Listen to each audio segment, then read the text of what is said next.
ഹോർമുസിൽ French നാവികസേന വിന്യാസം പരിഗണനയില്ലെന്ന് president Emmanuel Macron.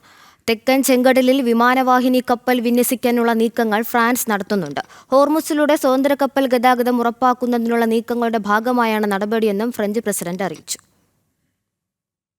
Le continent africain tout entier est victime aujourd'hui du blocus depuis des mois d'Ormuz. Et donc nous n'avons jamais envisagé, je vous invite à revoir depuis le premier jour toutes mes déclarations, à faire un déploiement pour réouvrir Ormuz. Ça n'a jamais été l'option de la France. ഹോർമുസിൽ French നാവികസേന വിന്യാസം പരിഗണനയില്ലെന്നാണ് ഇപ്പോൾ president Emmanuel Macron അറിയിച്ചിരിക്കുന്നത്. എന്തൊക്കെയാണ് മറ്റു വിവരങ്ങൾ?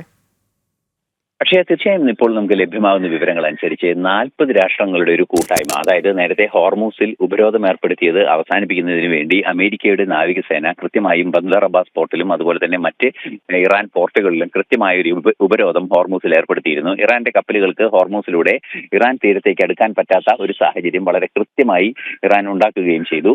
ഈ ഒരു സാഹചര്യത്തിലാണ് അമേരിക്ക സൃഷ്ടിക്കുകയും ചെയ്തു. ഈ ഒരു സാഹചര്യത്തിലാണ് സങ്കീർണമായ ചില പ്രശ്നങ്ങൾ ഉണ്ടാകുന്നു ഹോർമൂസിൽ എന്ന തിരിച്ചറിവിന്റെ അടിസ്ഥാനത്തിൽ ഫ്രാൻസിന്റെയും ബ്രിട്ടന്റെയും നേതൃത്വത്തിൽ കൃത്യമായ ഇടപെടൽ നടത്തി 40ഓളം രാജ്യങ്ങളുടെ ഒരു കൂട്ടായ്മ രൂപീകരിക്കുകയും അവർ ഈ കാര്യത്തിൽ ഇടപെടുന്നതിനുള്ള നടപടികൾ ആരംഭിക്കുകയും ചെയ്തത്. അതിന്റെ ഭാഗമായി HMS രാഗൺ എന്ന കപ്പലിനെ മെഡിറ്ററേനിയനിലേക്ക് ബ്രിട്ടൻ വിന്യസിക്കുകയും സ്വാഭാവികമായും തെക്കൻ ചെങ്കടലിൽ സമാനമായ ഒരു സൈനിക വിന്യാസം, അതായത് ഏതെങ്കിലും സാഹചര്യവശാൽ ഹോർമൂസിലൂടെ കടന്നു പോകുന്ന കപ്പലുകൾക്ക് വെല്ലുവിളികൾ നേരിടുകയാണെങ്കിൽ ആ വെല്ലുവിളികൾ കൈകാര്യം ചെയ്യുന്നതിനും അത് അഭിസംബോധന ചെയ്യുന്നതിനുമായി കൃത്യമായ സൈനിക എസ്കോർട്ട് ലഭ്യമാക്കുന്നതിന്റെ ഭാഗമായാണ്, സൈനിക നടപടികളുടെ ഭാഗമായാണ് ഇത്തരത്തിൽ രണ്ടിടങ്ങളിലും, അതായത് തെക്കൻ ചെങ്കടലിലും അതുപോലെ തന്നെ മെഡിറ്ററേനിയനിലും ഒരു സൈനിക വിന്യാസം ഉറപ്പാക്കുന്ന അല്ലെങ്കിൽ ഒരു എസ്കോർട്ട് ഉറപ്പാക്കുന്നതിനുള്ള സൈനിക വിന്യാസം ഉറപ്പാക്കുന്നതിനുള്ള നടപടികൾ ആരംഭിച്ചത്.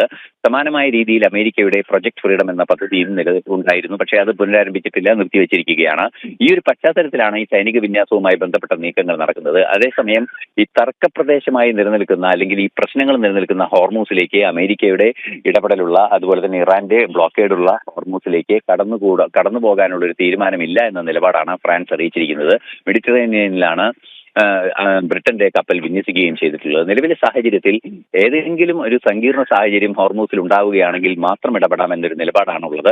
എന്നാൽ ഹോർമൂസിലേക്ക് സൈനിക വിന്യാസം നടത്തുന്നതിനുള്ള നീക്കങ്ങൾ നിലവിൽ ആലോചിച്ചിട്ടേ ഇല്ല എന്നാണ് ഫ്രഞ്ച് പ്രസിഡന്റ് അല്പം മുമ്പ് പറഞ്ഞതായി നമുക്ക് മനസ്സിലാക്കാൻ സാധിക്കുന്നത്. നിലവിലെ സാഹചര്യത്തിൽ സുരക്ഷ ഉറപ്പാക്കുക മാത്രമാണ് നീക്കമെന്നും ഏതെങ്കിലും തർക്കം ഉണ്ടാകുന്ന സഖ്യത്തിന്റെ ഭാഗമായി അല്ലെങ്കിൽ ഏതെങ്കിലും ചേരിയുടെ ഭാഗമായി നിലനിൽക്കേണ്ടതില്ല എന്ന് ബ്രിട്ടനും ഫ്രാൻസും നേതൃത്വം നൽകുന്ന 40 രാജ്യങ്ങളുടെ ഒരു കൂട്ടായ്മ തീരുമാനിച്ചിട്ടുണ്ട് എന്നാണ് ഇതിൽ നിന്നും മനസ്സിലാക്കാൻ സാധിക്കുന്നത്. നിലവിലെ സാഹചര്യത്തിൽ ഹോർമൂസ് കടലിടുക്ക് തുറന്ന് എണ്ണ ഗതാഗതം സുരക്ഷിതമാക്കുക എന്ന നീക്കമാണ് ഇരു രാജ്യങ്ങളും നടത്തുന്നതെന്നാണ് അറിയാൻ സാധിക്കുന്നത്.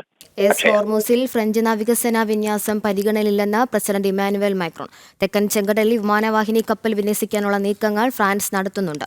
ഹോർമൂസിലൂടെ സ്വതന്ത്ര കപ്പൽ ഗതാഗതം ഉറപ്പാക്കുന്നതിനുള്ള നീക്കങ്ങളുടെ ഭാഗമായാണ് നടപടിയെന്നും ഫ്രഞ്ച് പ്രസിഡന്റ് അറിയിച്ചു. വിവരങ്ങൾ നൽകുകയായിരുന്നു ഇന്റർനാഷണൽ ഡെസ്കിൽ നിന്നും ഐസൻ ജോസ്.